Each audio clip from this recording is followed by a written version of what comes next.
चले अब एक ऐसी खबर के बारे में आपको बताते हैं जो बहुत दिलचस्प है। ये खबर आई है लखनऊ से, जहां पर सेंटर ऑफ बायोमेडिकल रिसर्च के अध्ययन में ये पाया गया है कि संस्कृत के श्लोक मानसिक बीमारियों का इलाज कर सकते हैं। सीबीएमआर ने अपनी रिसर्च में पाया है कि संस्कृत के श्लोक सुनने से ब्रेन के कई हिस्से सकारात्मक रूप से सक्रिय होते हैं, जबकि किसी अन्य भाषा के मामले में ऐसा नहीं है। यह रिसर्च कितने लोगों पर कैसे की गई और इसके नतीजे कैसे निकले हैं, आपको इस रिपोर्ट में दिखाते हैं।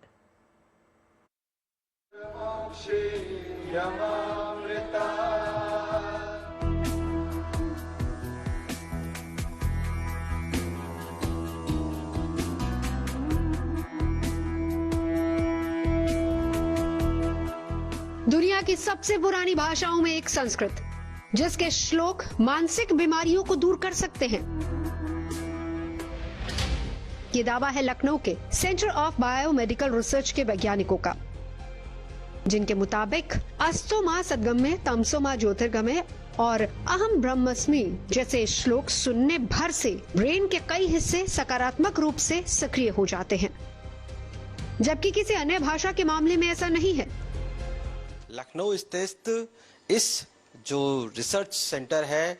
Biomedical centre of biomedical research institute Lucknow में स्थित है, जहां के वैज्ञानिकों ने यह पाया है कि जो श्लोक है उसकी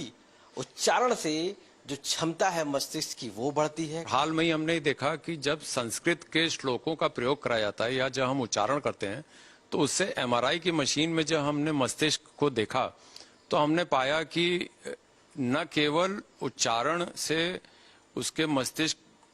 का विकास हुआ, लेकिन साथ ही साथ कई सारी क्षमताएं बढ़ी, जैसे कि उसकी जो मेमोरी थी, शॉर्ट टर्म मेमोरी, उसमें विकास हुआ। दूसरा, हमें ये पता लगा कि जो उसका कॉन्फ्लिक्ट रेजोल्यूशन की मैकेनिज्म है कि कैसे कोई अगर द्वंद्व है तो उसको कैसे सुलझाएं, उसमें भी विकास हुआ। सीबीएमआर के निदेशक डॉक्टर आलोक धवन ने बताया कि इस रिसर्च का मकसद मस्तिष्क और संस्कृत श्लोकों के बीच संबंध को समझना था, जिसके लिए 44 लोगों पर इस रिसर्च को किया गया, जिन्हें 2 ग्रुप्स में बांटा गया था, जिनमें एक ग्रुप में संस्कृत के विद्वान शामिल थे, जबकि दूसरे ग्रुप में हिंदी और अंग्रेजी की भाषा को जानने वाले लोग थे, जिन्हें संस्कृत का ज्ञान नहीं था। साथ ही संस्कृत के श्लोकों का प्रभाव जांचने के लिए गीता और वेदों से भी कुछ श्लोक लिए गए। इसके अलावा बिना अर्थ वाले संस्कृत के शब्दों को लेकर बनावटी श्लोक भी बनाए गए और इसके बाद दोनों ग्रुप के लोगों को बारी बारी से दोनों तरह के श्लोक सुनाए गए। फिर इनके दिमाग में होने वाले प्रभाव को देखने के लिए फंक्शनल एमआरआई का सहारा लिया गया, जिसके तहत ब्रेन में होने वाली गतिविधि को मापा गया। संस्कृत के ज्ञानी थे, उन सारे लोगों को हम लोगों ने एमआरआई मशीन के अंदर लिटाया और बहुत ही एडवांस तकनीक हम लोगों ने यूज किया, जिसको बोलते हैं फंक्शनल एमआरआई। फंक्शनल एमआरआई में आप कोई भी टास्क या कोई भी कार्य उनसे मशीन के अंदर करवा सकते हैं तथा जब वो कार्य कर रहे होते हैं उस समय आप मस्तिष्क में उनके परिवर्तन का अवलोकन कर सकते हैं। तो उस समय हम लोगों ने इमेज एक्वायर किए मस्तिष्क के, उसके बाद उसकी एनालिसिस की गई कि जब वो श्लोक सुन रहे थे तो मस्तिष्क में किस प्रकार के परिवर्तन आ रहे थे। इस जांच के नतीजे उम्मीद के मुताबिक आए। डॉक्टर उत्तम कुमार के मुताबिक संस्कृत जानने वाले ग्रुप के लोगों के ब्रेन में श्लोक सुनने के बाद ज्यादा सक्रियता नजर आई, जबकि ये सक्रियता बनावटी श्लोक सुनते समय रिकॉर्ड नहीं हुई है। ये हिस्से हैं ऑक्सीपिटल यानी कि सर का पिछला हिस्सा, फ्रंटल यानी कि मस्तिष्क का सबसे आगे का हिस्सा, पैराइटल यानी मस्तिष्क का वो हिस्सा जो शरीर से जुड़ी संवेदनाओं को समझने में मदद करता है। वहीं दूसरे ग्रुप के लोग जिन्हें संस्कृत नहीं आती थी, उनके ब्रेन में सक्रियता किसी भी श्लोक के मामले में नजर नहीं आई।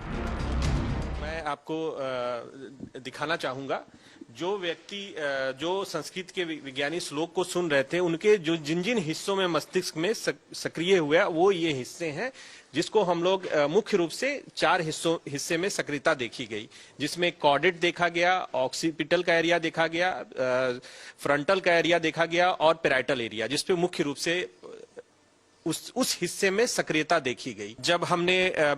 इसको कंपेयर किया उन ग्रुप के साथ जो संस्कृत